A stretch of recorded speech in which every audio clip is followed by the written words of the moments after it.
गांव के किनारे एक सुनसान जंगल था, जहां एक पुरानी झोंपड़ी में एक बूढ़ा जोड़ा रहता था।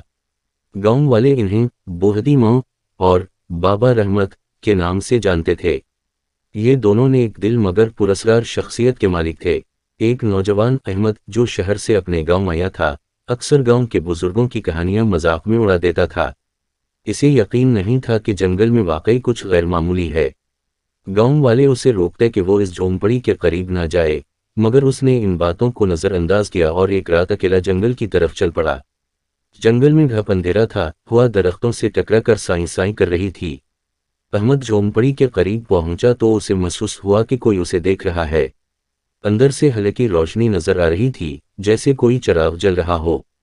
जैसे ही उसने दरवाज़ा खटखटाया, एक करख्त मगर नरम आवाज़ आई, आ जाओ बेटा, इंतज़ार था तुम्हारा।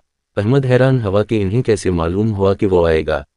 अंदर दाखिल होते ही उसने बोहदी माँ को देखा, जो झुर्रियों भरा चेहरा और रोशन आंखों वाली बूढ़ी औरत थी, और बाबा रहमत एक चारपाई पर बैठे तस्बीह पढ़ रहे थे। बेटा, हर चीज़ वैसी नहीं होती जैसी नजर आती है।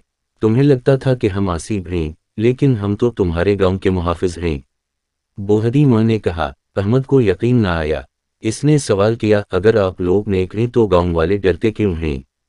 बाबा रहमत मुस्कुराए, क्योंकि खौफ कहानियों में जिंदा रहता है, सच्चाई जानने के लिए हिम्मत चाहिए।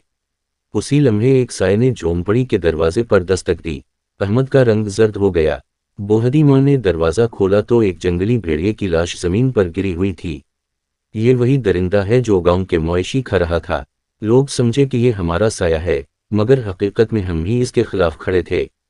सुबह हुई तो अहमद वापस गांव पहुंचा और सबको हकीकत बताई। गांव वालों को अपनी गलती का एहसास हुआ और बोहदी माँ और बाबा रहमत का शुक्रिया अदा किया। वो दोनों हमेशा के लिए गांव के मुहाफिज के तौर पर पहचाने जाने लगे। खौफ हमेशा हकीकत को धंधिला देता है। हर कहानी के पीछे छपी सच्चाई को जानने की कोशिश करो, क्योंकि हर भूत परियत दरअसल एक गलत फहमी भी हो सकता है।